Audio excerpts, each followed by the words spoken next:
이번에는 2014년 10월 23일 일본 국립암 연구센터에서 발표한 폐암의 이제 수술, 방사선 혹은 항암 치료를 한 후에, 소위 퇴원 후에 우리의 이제 그 환자들의 생활과 요양에 대해서 말씀드리겠습니다.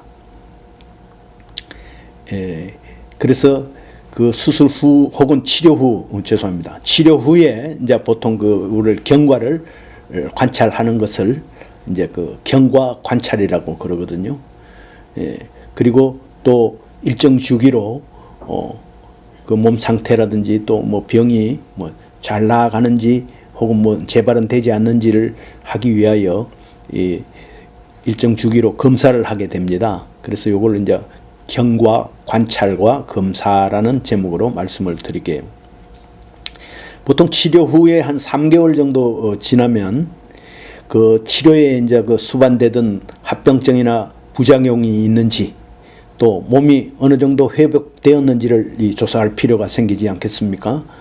그런 경우에 이 증상이나 몸의 상태를 보아가면서 보통 의사들이 결정을 하지만은 최초에는 일주일 또는 2주일마다 통원에서 그 상태를 보고 그 상태가 이제 조금 더 좋아지면 통원의 간격을 1개월, 2개월 요 단위로 보통 나누어서 이제 하는 것이 이제 일반적입니다. 물론 이 이후에는 3개월, 6개월, 6개월이 지나면 1년에 한 번씩 이렇게 하지만은 어떤 폐암 치료는 그만큼 미세한 장기, 아주 섬세한 장기이기 때문에 요게 이 검사받는 이 주기의 간격도 짧다고 보시면 되겠습니다. 최초에는 1, 2주일마다, 그 다음에는 또 조금 지나면 1, 2개월마다 이렇게 이제 알고 계시고요.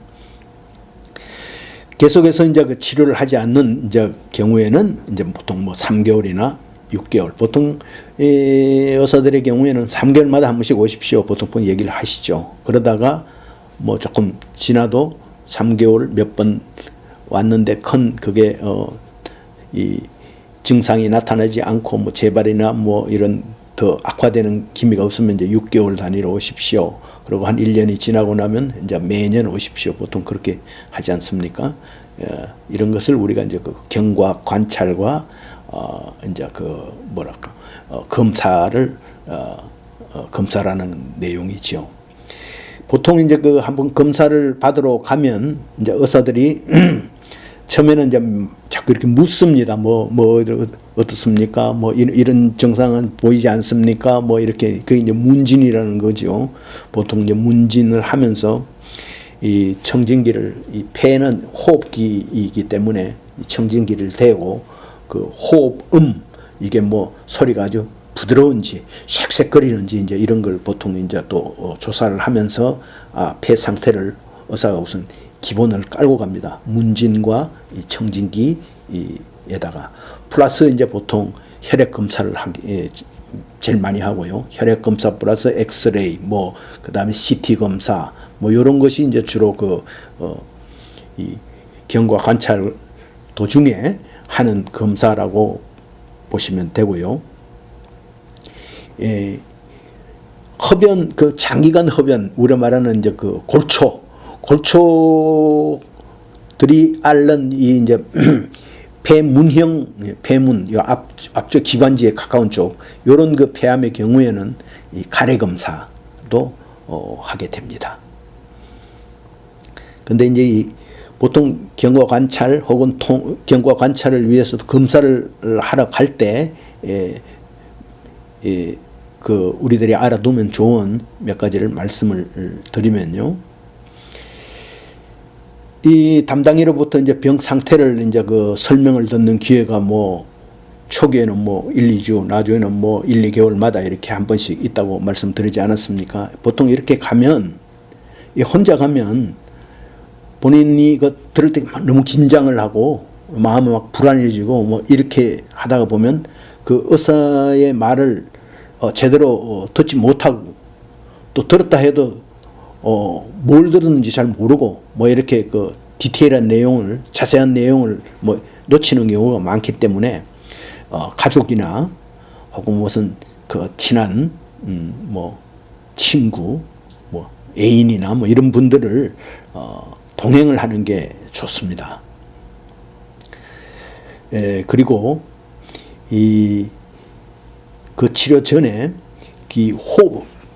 폐 치료를 했으니까 호흡 훈련, 폐 기능이 아무래도 좀 뭐 수술을 했으면 뭐 폐가 뭐 반이 날아갔다든지 뭐 폐의 5분의 1, 뭐 5분의 2가 날아가는 경우가 있고, 그 다음에 또 방사선 치료를 하면 그 부위가 뭐 기능을 못하고 이러기 때문에 폐의 그 치료 후에 제일 큰 문제는 이 호흡의 문제이기 때문에 그 호흡 훈련을 하는 어떤 그 병원의 담당 뭐 전문직 이런 종사자들이 있을 겁니다.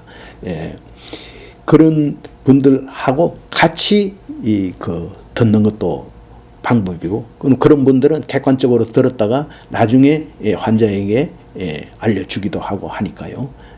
절대 혼자 가는 거는 좀 지양하는 것이 좋지 않을까, 저도 그렇게 생각을 합니다. 그 외에는 이제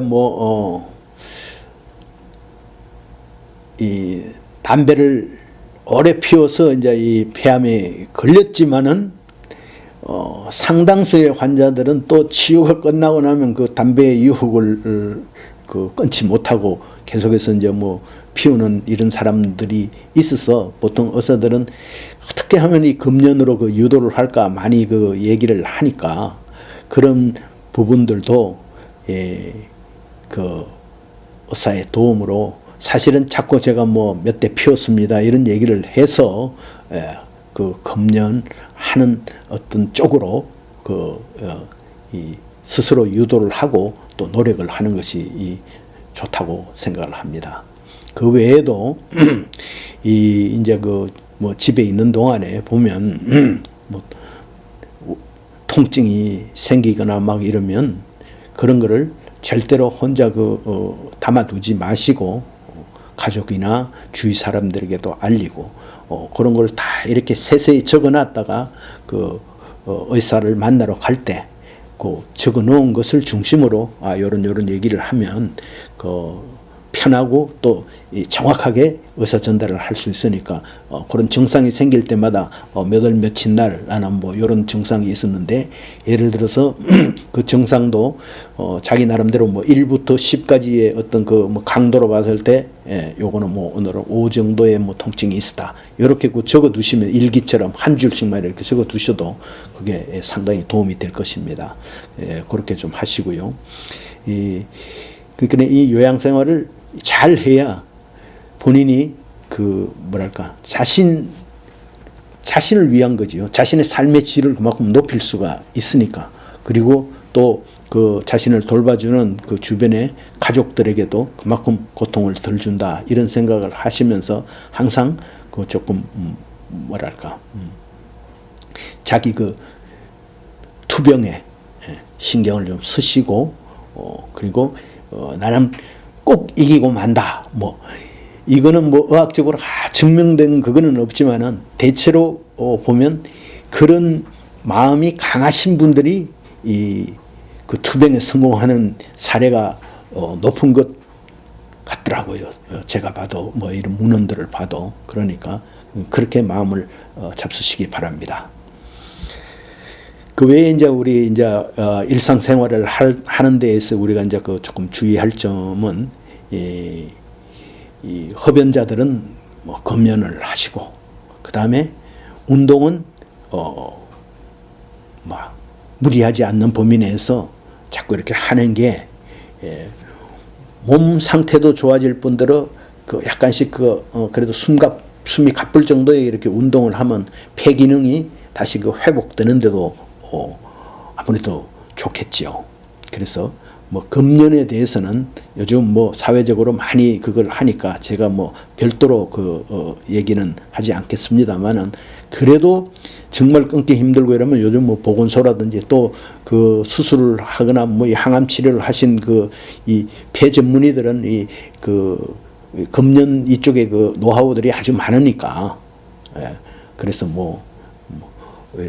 먹는 껌, 씹는 껌이라든지 뭐 이렇게 뭐 부착제 같은 거 뭐 많이 있더라고요. 그러니까 그런 것들도 좀 같이 하시고, 식사에 관해서는 뭐 이거는 호흡기 쪽 그 이 폐 치료를 했기 때문에 식사에서는 이 소화 관계와는 별 다름이 없으니까 크게 주의할 것이 없습니다. 그렇지만은 역시 그 장기간 이 암과 같은 이런 그 큰 병과 우리가 투병을 하려면 몸의 상태, 건강 상태를 이 최적으로 유지하는 게 아주 최고니까, 그래야 면역력도 강해지고 뭐 또 약도 잘 그 소화시켜내고 이러니까 이 균형 잡힌 식사를 하시면서 운동도 하고 그러면서 아까 전에 제가 말씀드린 대로 약간 그 호흡이 가빠질 정도로 호흡기 기능을 회복시키기 위해서라도 뭐 계단이라든지 동네 뒷산을 좀 뭐 이렇게 가볍게 오른다든지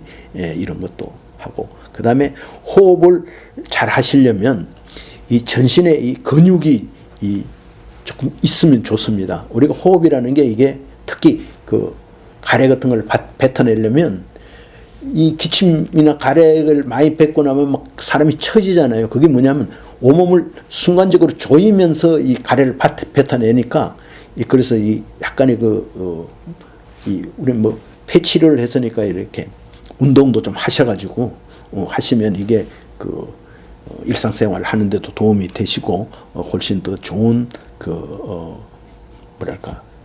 상태로 유지를 하실 수 있겠습니다. 그 외에 이제 보면 폐를 뭐 수술을 하거나 폐 항암 치료를 하거나 방사선 치료를 했기 때문에 호흡기에 그 지장을 주는 어떤 병에 걸리면 안 된다. 그러면 우리가 호흡기에 제일 그 지장을 주는 병이 뭡니까? 가장 흔한 감기. 이 폐암 치료를 하시는 분들은 감기도 소홀히 하면 안 된다. 그리고 감기를 가급적 걸리지 않아야 된다. 감기가 제일 안 걸리기 위해서 그 의사들이 가장 추천하는 방법이 뭔지 아십니까? 손 씻기입니다. 손 씻기. 손을 깨끗이만 씻어도 거의 감기에 뭐 8, 90%를 예방할 수 있다. 뭐 이렇게 지금 얘기를 할 수 있으니까 이 폐암 치료를 하신 분들은 바로 감기가 폐렴으로 갈 수가 있지 않습니까? 특히 이제 그 호흡 기능이 조금 이 둔화가 되면 가래 같은 걸 뱉어내기가 이제 힘이 들고 이러면 이 폐렴에 걸리면 잘못하면 뭐 감기로 인해 폐렴이 생겨서 이 중증 합병증을 앓게 되는 수가 많으니까, 그래서 감기 예방을 늘 하시고 뭐 요즘 좋은 거 많지 않습니까? 마스크도 하시고 뭐 하여튼 뭐 움직였다 좀 나오면 손 씻기를 많이 하시면 이게 도움이 되실 겁니다. 그다음에 우리가 이제 항암 치료라든지 방사선 치료를 하고 나면 아까 전에 생기는 게 면역력이 이제 저하된다고 그러잖아요. 이 뭐냐면 백혈구가 감소가 되면서 백혈구가 결국 되니까, 그래서 보통 항암제를 투여해가지고 빠른 사람은 일주일 만에 뭐 좀 느리게 오는 사람은 거의 4주 만에 이제 그 장기간의 항암 투여로 인해서 아까 전에 얘기했던 골수 억제라는 병이 생기는데, 그 골수 생산이 억제가 되면 이 혈액 생산이 안 되면서 그 중에 가장 중요한 백혈구 생산이 줄어서 소위 말해서 이게 이제 몸으로는 자기가 이 느낌으로는 느낄 수가 없지만은 이거는 뭐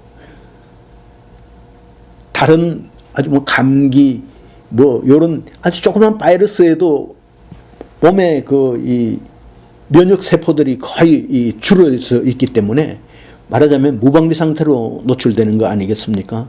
그렇기 때문에 다시 말씀드리지만은 감기나 독감 이 예방에 아주 신경을 많이 쓰시고 외출 후에 돌아오시면 아까 보내는 손 씻기, 입 닦기, 감기가 유행할 때는 마스크 쓰기, 사람들이 많은 곳을 피하기 뭐 이런 것들은 반드시 그 특히 폐암 치료를 하신 환자들은 이런 것에 유의를 하시기 바랍니다. 예, 그리고 이제 끝으로 어느 정도 이제 그 상태가 이제 호전이 되면 세상으로 이제 복귀를 해야 되지 않겠습니까? 어떤 분은 뭐 직장으로 다시 나간다든지 또 이제 이런 경우에는 우선 처음부터 바로 갈 수가 없으니까 몸의 컨디션이 좀 좋아지면 외출 횟수를 늘리고 또 가벼운 운동도 해보면서 자신의 그 행동 범위를 점점점 이렇게 넓혀 가시는 것이 좋습니다. 그 다음에 그렇게 해서 이제 체력이 이제 어느 정도 회복이 되면 이제 의욕도 생기면서 이제 서서히 또 뭐 그 사람에 따라서는 돈도 벌어야 되니까 치료비도 충당해야 되고 가족들도 뭐 부양해야 되고 이런 분들은 이제 세상에 이제 복귀를 할 때에도 아까 전에 얘기했던 그런 이 뭐 기침, 가래, 감기, 뭐 독감 뭐 이런 거는 이제 가급적 예방을 하시고 또 그 담배를 피시던 분들은 이건 나 이 뭐 목숨을 걸고 한번 그 금연 그 시도를 한번 해보시는 것이 좋지 않을까 생각합니다. 이상입니다.